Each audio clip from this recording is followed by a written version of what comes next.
YouTube पे लोगों के सामने कमेंट बॉक्स पे अपने आप को सही प्रूफ करने के चक्कर में लगे रहते हैं। लगभग हर फैमिली में ये डाइवोर्स के केस सामने आ रहे हैं। अरे ये तो बहुत पीता है। इंडिया में ज्यादातर डाइवोर्सेस लव मैरिज से ही होते हैं।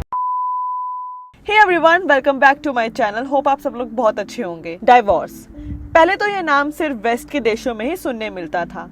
उनकी लिखी हुई बुक्स, मूवीज, टीवी शोज, यहाँ वहाँ के गॉसिप्स में ये डाइवोर्स वर्ड सुनाई पड़ता था। लेकिन आज हमारे भारत देश में लगभग हर फैमिली में ये डाइवोर्स के केस सामने आ रहे हैं। इंडिया में काफी टाइम तक डाइवोर्स टैबू रहा है। डाइवोर्स की नेगेटिव आउटकम्स तो बहुत सारी हैं, जैसे financial crisis, family issue, mental breakdown. लेकिन वहीं अगर एक इंसान मेंटली या फिजिकली सफर कर रहा है तो डाइवोर्स उसके लिए लाइफ सेवियर है। डाइवोर्स रेट बढ़ तो जरूर रहे हैं, लेकिन आज भी पूरे वर्ल्ड में इंडिया के डाइवोर्स केस सिर्फ 1% है। आज के हम इस वीडियो में डाइवोर्स के reasons, recent YouTube cases, love marriage और डाइवोर्स का रिलेशन, लॉज एंड डाइवोर्स के क्या इफेक्ट्स होते हैं, इनके बारे में बात करेंगे। तो चलो शुरू करते हैं। NIH, national institute of health, इनकी माने तो डाइवोर्स के कुल 18 रीजंस हैं। अरे ये तो बहुत पीता है, यानी अल्कोहलिज्म। अरे इसने तो अपने पार्टनर पे हाथ उठाया, यानी physical abuse, extra marital affairs. ये सब डाइवोर्स होने के लीडिंग कॉजेज हैं। कई बार सिर्फ शादी हो जाए इस चक्कर में लोग अपनी इंपॉर्टेंट इंफॉर्मेशन या फिर पास्ट में हुई कोई सिचुएशन को छुपाने की कोशिश करते हैं। कई जगहों पर तो ऐसा होता है कि पार्टनर्स एक दूसरे के साथ कंफर्टेबल तो होते हैं, लेकिन फैमिली के साथ कंपैटिबिलिटी उनकी नहीं बन पाती। आजकल सोशल मीडिया से इन्फ्लुएंस होकर लोग एक फेक वर्ल्ड बना लेते हैं जिसमें सब कुछ अच्छा होता है, बट रियलिटी उससे बहुत डिफरेंट होती है। अपने इन फेक ख्वाबों के चक्कर में, या जिन्हें हम कपल गोल्स भी कहते हैं, कई सारे रिलेशंस प्रॉब्लम में आ जाते हैं। डाइवोर्स एक बहुत बड़ा ग्राउंड है जिसमें कई सारी चीजों को ध्यान में रख के कोर्ट को ये फैसला करना पड़ता है कि क्या ये मैरिज बचाई जा सकती है या फिर डाइवोर्स ही लास्ट ऑप्शन है। आपको ये जान के हैरानी होगी कि हर एक रिलीजन के लिए डाइवोर्स के लॉज अलग अलग हैं। कुछ मैं आपको बताती हूँ।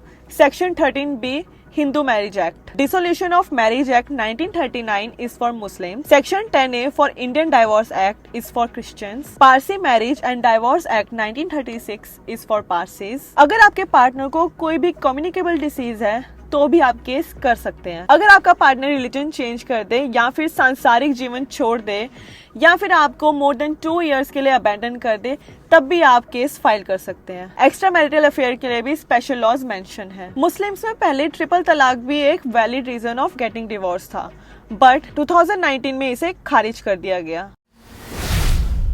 डाइवोर्स के बाद तो चल ही रही है, तो आजकल आपको डाइवोर्स केस सिर्फ कोर्ट में नहीं बल्कि YouTube पे देखने को भी मिल जाएंगे। कपल्स जो डाइवोर्स ले रहे हैं वो सिर्फ अपने आप को जजेस के सामने नहीं बल्कि YouTube पे लोगों के सामने कमेंट बॉक्स पे अपने आप को सही प्रूफ करने के चक्कर में लगे रहते हैं। एक दूसरे की personal information, call recordings, private videos, photos, यहाँ तक कि झूठे गवाह बना के लोगों के सामने दिखाते हैं, वो भी सिर्फ कुछ व्यूज या पर्सनल सेटिस्फेक्शन के लिए। और इन्हीं व्यूज के चक्कर में वो एक दूसरे को बहुत जलील कर देते हैं।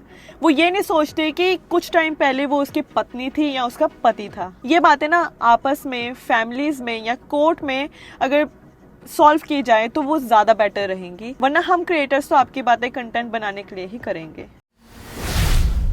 इसी साल जब सुप्रीम कोर्ट में डाइवोर्स से रिलेटेड केस की सुनवाई चल रही थी तो जस्टिस BR गवानी ने ये क्लियरली मेंशन कर दिया था कि इंडिया में ज्यादातर डाइवोर्सेस लव मैरिज से ही होते हैं। ये बात तो सच है कि हमें अपने आसपास सोसाइटी में ज्यादातर लव मैरिज ही सफर करती दिखती हैं। तो ऐसा असल में होता क्यों है? देखिए, हर सिक्के के 2 पहलू तो होते ही हैं। लव मैरिजेस ज्यादातर हाइपर इमोशंस और लेस प्लानिंग्स में हो जाती हैं। कई बार फाइनेंशियल स्टेबिलिटी से पहले ही एक कपल शादी कर लेता है और फिर उसके आउटकम्स झेल नहीं पाता। कई बार दोनों पार्टनर्स में या फिर और कई चीजों की वजह से उनमें इंस्टेबिलिटी आ जाती है। या अगर हम अपने बड़ों की बात सुने तो वो बिल्कुल सही कहते हैं कि ख्याली पुलाव खाने में स्वाद नहीं लगते। लेकिन इस सेम सिचुएशन की एक और साइड भी तो हो सकती है। सोचिए, जो इंसान इतना बोल्ड एंड ब्रेव है कि हमारी इस कंजर्वेटिव सोसाइटी से भी खुद खड़ा होके अपना पार्टनर चूज करे, तो क्या जब उसके साथ कुछ मिसबिहेव होगा तो वो अपना स्टैंड नहीं ले सकता? आसान भाषा में समझे तो अरेंज मैरिजेस में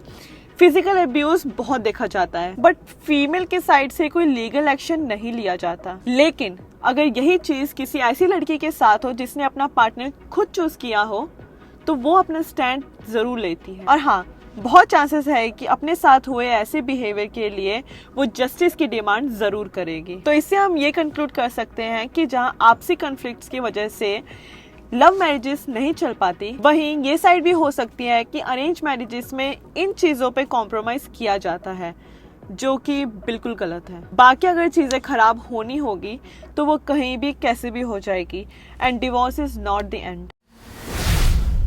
divorce is an unfortunate incident, और हर अनफॉर्चुनेट चीज अपने साथ लेके आती है अपने एडवर्स इफेक्ट। साइक सेंटर की रिपोर्ट का कहना है कि डाइवोर्सेस डिप्रेशन की लीडिंग कॉज में से एक है। Divorce is a long process, चीजें खराब होने की शुरुआत से लेके रिश्ते की लीगल एंडिंग तक। A person has to go under several emotion, financial and many more issues. हमारे देश में ना डाइवोर्स एक बहुत ही बड़ा हॉट टॉपिक ऑफ गॉसिप है। कई बार इंसान को सिंपैथी की जरूरत होती है, लेकिन लोग अपने उसे जजमेंट्स ही पास कर देते हैं।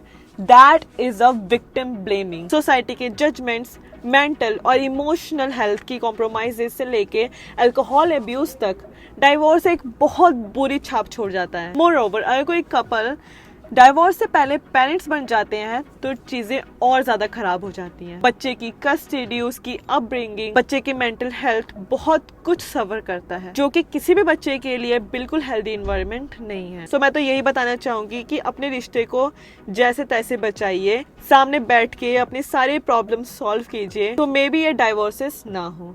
So thank you so much for watching this video. अगर आपको ये वीडियो अच्छी लगी हो तो लाइक कर देना, मेरे चैनल को सब्सक्राइब कर देना, और हाँ, एक छोटा सा कमेंट कर देना ताकि मैं मोटिवेट रहूँ और ऐसे वीडियो बनाते रहूँ। और हाँ, आपको नेक्स्ट वीडियो कौन से टॉपिक पे चाहिए कमेंट बॉक्स में वो भी बताना। So thank you so much, और मिलते हैं एक नई वीडियो के साथ।